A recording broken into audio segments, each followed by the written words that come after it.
Good morning all my dear students. आज का जो हमारा नेक्स्ट टॉपिक है वो है पावर सिस्टम ट्रांजिएंट मॉडल। पहले हम समझते हैं कि what is the importance of power system transient model. कोई भी ट्रांजिएंट फिनोमेना है, जैसे कि कोई भी सिस्टम में कोई चेंज आ गया है, उसके ऑपरेटिंग कंडीशंस में कुछ चेंज है, या फिर हमें सडन कोई ट्रांजिएंट मिला है कोई स्विचिंग के वजह से या कोई फॉल्ट के वजह से, तो इन सब केसेस में हमें पता है कि लोड वेरिएशंस आ जाता है। तो सबसे इम्पॉर्टेंट चीज़ ये है कि हमें उसकी स्टडी करना हमारे लिए इम्पॉर्टेंट हो जाता है, ताकि हम उसके इफ़ेक्ट ऑफ डिस्टर्बेंसेस को भी चेक कर सकें और सिस्टम परफॉर्मेंस को भी चेक कर सकें। तो इसमें हम पढ़ेंगे कि एक पावर फ्रीक्वेंसी या इलेक्ट्रिकल सिस्टम में जो पावर फ्रीक्वेंसी है उसको आप पहले कैसे रिप्रेजेंट करते हैं, ठीक है, और उसके बाद किस तरीके से हम उसका पावर सिस्टम प्रोटेक्शन या पावर सिस्टम स्टडी कर सकें। ओके, सो इसमें सबसे पहले हम ये भी बात करेंगे कि जो स्ट्रेसेस आता है किसी भी सिस्टम में, वो किसी भी इक्विपमेंट को डैमेज कर सकता है, और उसके दो ही रीज़न हैं, या तो उसका रीज़न है ओवर करंट या तो उसका रीज़न है ओवर वोल्टेज। ओवर करंट क्या कर सकता है, किसी भी सिस्टम को ऐसे डैमेज कर सकता है कि आपको you get excessive heat dissipation, okay, या ओवर वोल्टेज की वजह से इंसुलेशन ब्रेकडाउन हो सकता है। दोनों ही केसेस में हमें पता है कि डैमेज हो रहा है इक्विपमेंट को। लेकिन अगर आप प्रोटेक्शन देना चाहते हैं ओवर करंट से, तो उसको आप कैसे परफॉर्म कर सकते हैं, तो वो होता है by disconnecting certain system from the main circuit. Okay, so that is by separating minimum number of power components, okay, from the unfaulted sections. तो वो हम इसमें पढ़ने वाले हैं कि जैसे इसमें आपने आप देख सकते हैं यहाँ पे एक डायग्राम है which is the lumped parameter representation of power system components. तो कोई भी पावर फ्रीक्वेंसी है, ठीक है, अगर there's a facility power system fed by 10 miles of power lines from a utility substations, तो इसमें जो पावर है वो आप ट्रांसफ़र कर रहे हो 12.47 kV से 480 वोल्ट में, ताकि हम अलग अलग लोड्स को सप्लाई कर सकें। और इसमें आपको power factor correction capacitor bank को भी इंक्लूड करना है।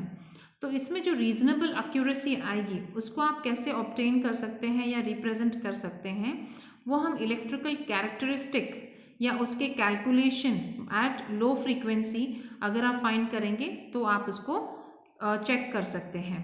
Okay, so now in this case suppose अगर मुझे ऑब्टेन करना है एक हाई एक्यूरेसी का, if I want to find an high accuracy frequency, okay, तो अगर हायर एफिशिएंसी आपको चाहिए या हायर एक्यूरेसी आपको चाहिए, तो आपका फ्रीक्वेंसी भी वैल्यू भी ऊपर जाता है या वो भी इंक्रीज हो जाता है, और ये जो टोटल कांस्टेंट्स होते हैं वो डिवाइड हो जाते हैं इन फॉर्म ऑफ पाई और टी कन्फिगरेशन, जो आपको पता है।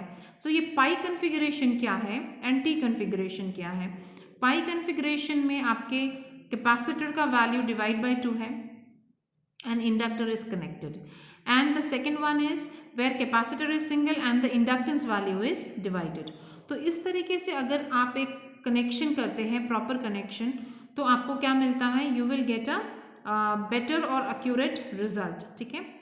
तो अगर हम प्रोटेक्शन अगेंस्ट ओवर वोल्टेजेस की भी बात करते हैं, तो वो हम प्रॉपर इंसुलेशन लेवल, किसी भी पावर इक्विपमेंट का प्रॉपर इंसुलेशन लेवल है वो चेक करें, या प्रॉपर मिटिगेटिंग वोल्टेज स्ट्रेसेस हैं, इन सबको अगर हम चेक करेंगे तो हमें टोटल वैल्यू ऑफ वोल्टेज मिल सकता है, ओवर वोल्टेज मिल सकता है।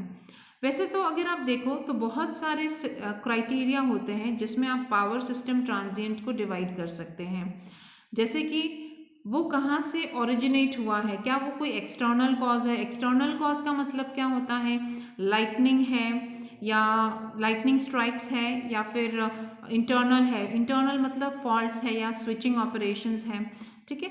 तो इस तरीके की अगर कुछ चेंजेस है तो उसको हम बोलते हैं पावर सिस्टम ट्रांजिएंट्स, ठीक है।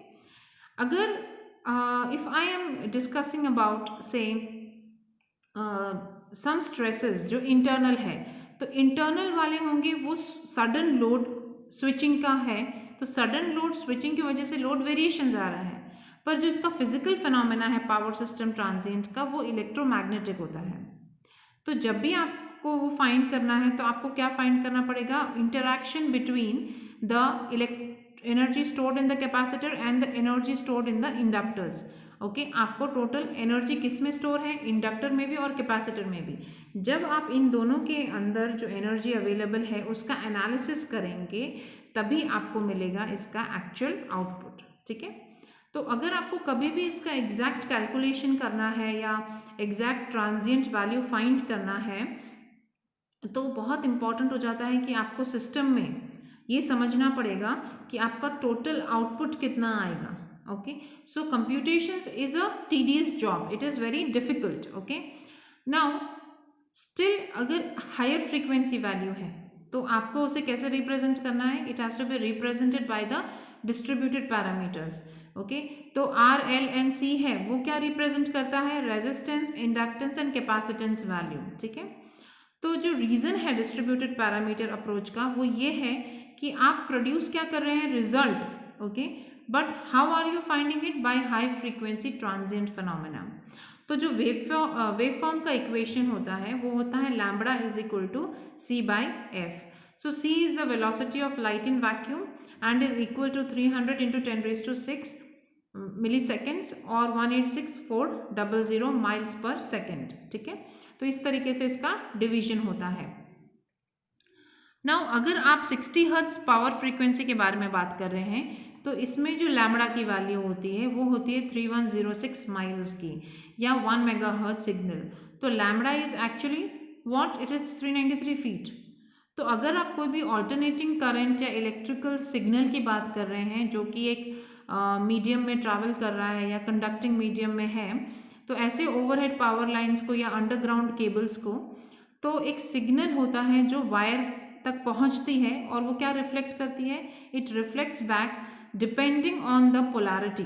okay, it depends on the polarity and the phase angle of the reflected wave.